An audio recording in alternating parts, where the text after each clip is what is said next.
सत्य के साथ। माननीय अध्यक्ष जी, मैं आपकी अनुज्ञा से समान नागरिक संहिता उत्तराखंड विधेयक 2024 को प्रस्तावित करने हेतु सदन की अनुज्ञा चाहता हूँ।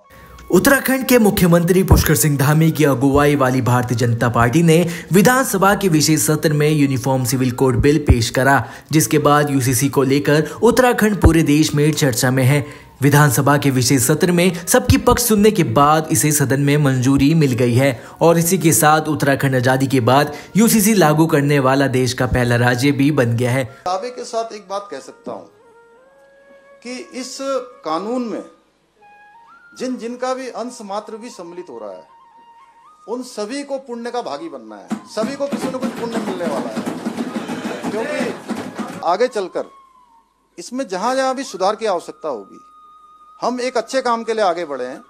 जब जरूरत पड़ेगी राज्य के हित में, जन के हित में, मन के हित में, लोगों के हित में, मातृशक्ति के हित में, तो हम उसको जो जरूरी संशोधन है उसकी तरफ आगे बढ़ेंगे, जो हमारे पास सुधार आएगा।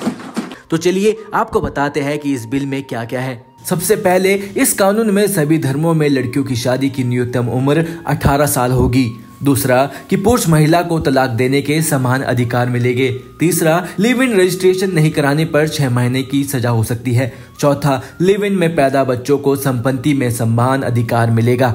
पांचवा, महिला के दोबारा विवाह में कोई शर्त नहीं। छठवां, अनुसूचित जनजाति इन सब से दायरे से बाहर होगी। सातवां, बहु विवाह पर रोक, पति और पत्नी के जीवित रहते दूसरी शादी होना नामुमकिन। आठवां, शादी का रजिस्ट्रेशन जरूरी, बिना रजिस्ट्रेशन कोई भी सुविधा लागू नहीं होगी। और आखिरी, उत्तराधिकार में लड़कियों को बराबर का हक मिलेगा।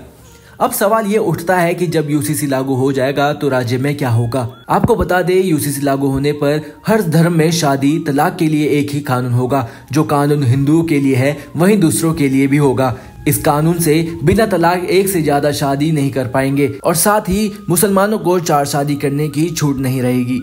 अब बात करते हैं यूसीसी से क्या नहीं बदलेगा। पहला, धार्मिक मान्यताओं पर कोई फर्क नहीं पड़ेगा। इसी के साथ धार्मिक रीति रिवाज पर भी इसका कोई असर देखने को नहीं मिलेगा। इस कानून से ऐसा नहीं है कि शादी पंडित या मौलवी नहीं करा पाएंगे। इस कानून के साथ ही खान पान, पूजा, इबादत, वेशभूषा पर प्रभाव नहीं पड़ेगा। आपकी जानकारी के लिए बता दें, गोवा में पुर्तगाली शासन के दिनों से ही यूसीसी लागू है।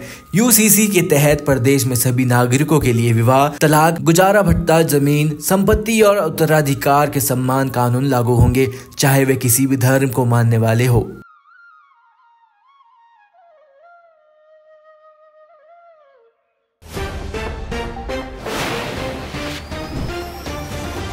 सत्य के साथ।